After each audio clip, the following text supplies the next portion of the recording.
What is good, guys? We're back for another reaction video. Today we're reacting to Yondon the Saw Squad, and we got robbed in broad daylight. Original video in the description. Let's get into it. We get back. I was mad living with you. I couldn't sleep naked. Oh yeah? Hell yeah. I mean, you could have asked. What? Money is the root of all evil. Have you heard it? Could be. What do you think about it? It comes from the Bible, and growing up in Jamaica, that quote made a lot of sense to me. And that's because every night on the evening news, there'd be some tragic story of a family, a business owner, a kid who lost their life over money, you know, a robbery gone bad. So for a long time, I believed that. I believed that money was the root of all evil. But one day, I was sitting down with a wise man. It was my best friend's father, who had made himself a lot of money in his lifetime. Okay. By building businesses, being disciplined, you know, going to college, all of that. He carried a gun. And one day, when I was over my best friend's house, he asked me, "Why do you think I have this?" Of course, I replied, "To protect yourself." You know, he was a wealthy man. You know, people knew he was a wealthy man, and Jamaica's a dangerous place. And if you have all that money, why didn't you go to the barber, my guy? That circular ass tape line. I'm on it now. I'm playing. Thinking I was smart, I threw the quote at him. You know, money is the root of all evil. He then said to me, "Chris, money is not the root of all evil. Money is what bought me this house. It's what buys you food. It's how your parents get you those video games you like to play. No, money is not the root of all evil. The lack of money is the root of all evil. Poverty. That's why I carry this. Because too many people here don't have enough. And the only thing more dangerous than a man with nothing to lose is a man with nothing at all." That stuck with me.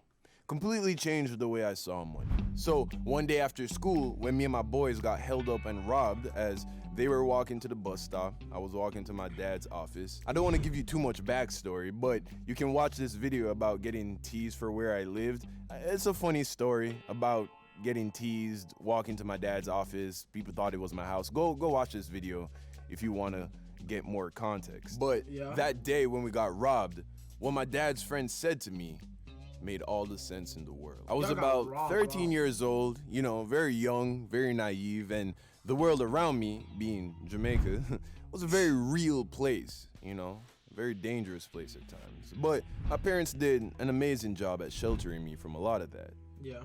But no matter how hard your parents try, they can't protect you from the world forever.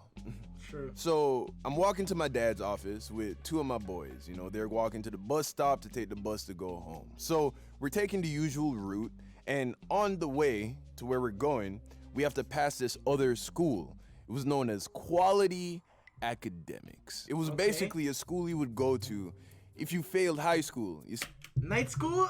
That dirty ass afro. No, let me try. In Jamaica, in order to go to college, you have to take this exam called CXC. I think they changed the name, but it's very similar to the SATs. So if you got poor grades on your CXCs, you wouldn't be able to get into a good university. In Jamaica, there are really only like two, and we don't have this abundance of community colleges like you do here in America. So if you want to take another swing at getting into university, you pretty much have to redo your senior year of high school. But there isn't a way to do that in actual public school. So you have to go to one of these like do-over schools, and Quality Academics was one of those schools. Now, think about the kind of kids that completely fail high school, right? Of course, you have those who just, you know, struggle in school. You know, public school isn't always the best. But a lot of times, it's dudes that didn't take school serious because they were busy, you know, chasing girls, ditching class.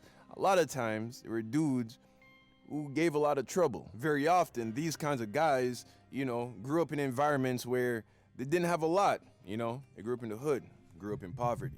Damn, I can't even make jokes about this. This is some serious ass shit. So what do you get when you mix a kid who grew up without a lot in an environment that is often violent, who feels the pressure of having to look like they have more than they really do so that they can climb the superficial social ladder that is high school culture?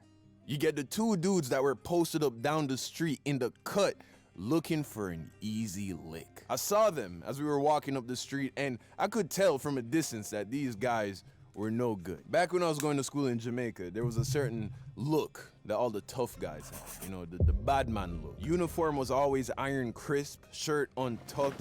They take their baggy uniform pants to a tailor and get them tightly fitted. A lot of times their faces were bleached so they look more light-skinned, and they always used too much gel in their hair, like to get it curly, but they'd use too much. And, you know, I just started walking the streets to get to my dad's office, so I saw them, and I'm thinking, that don't look good. But, you know, it's 3 of us, it's 2 of them. Sure, they're bigger, they're older, but, you know, this kind of thing doesn't happen to me. Like, it's something you hear on the news, it's something you hear happening to other people. You know, I'm not gonna get pressed by no goons. So we're walking up the street, we're getting closer and closer.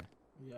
And then we pass them. So I'm like, okay, all right, good, we're good. So we walk past them, and me and my boys, you know, we're talking, we're laughing, all is right with the world.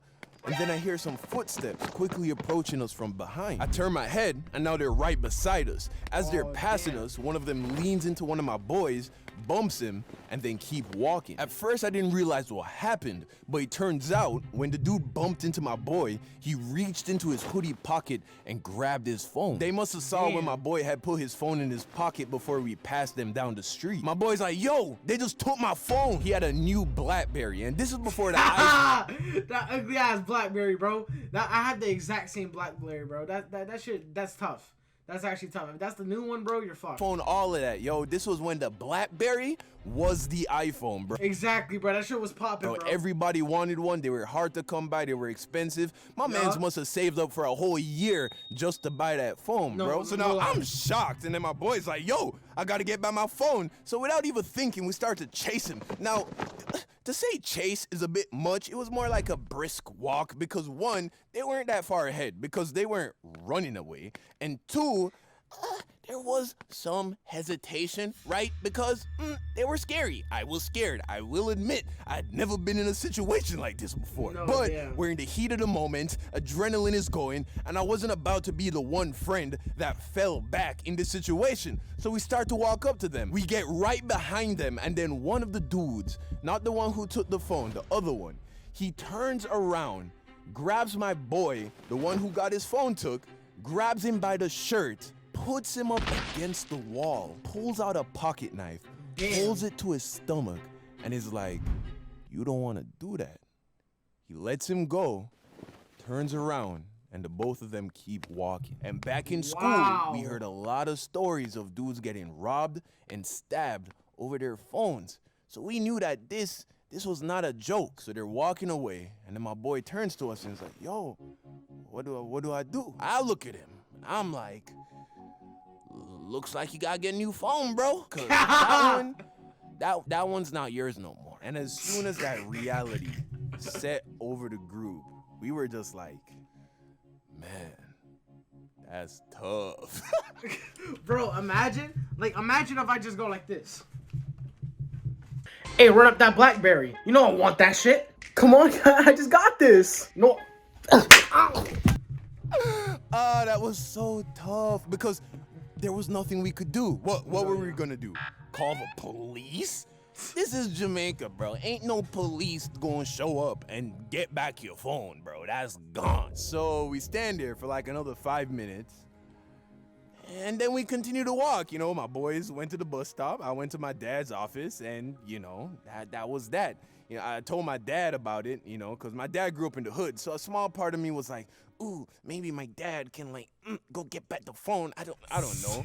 My dad looked at me and was like, you still got your phone? I'm like, yeah. He's like, all right, we good. Moral of the story, you know, when you walk in these streets, especially if you live somewhere that's not super safe, keep your head on a swivel, keep your valuables concealed, and, you know, if you're ever being robbed and, you know, you're outgunned or outmanned, just give them what they ask for, man. Because at the end of the day, things can always be replaced. But your life, pretty sure you only get one of those.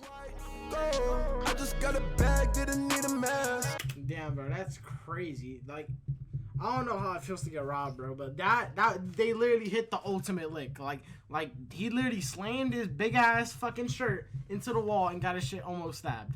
But if you guys enjoyed this reaction, go ahead and subscribe. And like, I wish it was a little bit longer. It's my bad, guys. I wish he could post better, because you know, Don always drops bangers. He never fails to drop a banger. We all know this, and we all do fuck with his videos. Go ahead and like his video. Go ahead and check the original link in the description. If y'all enjoyed, let me know.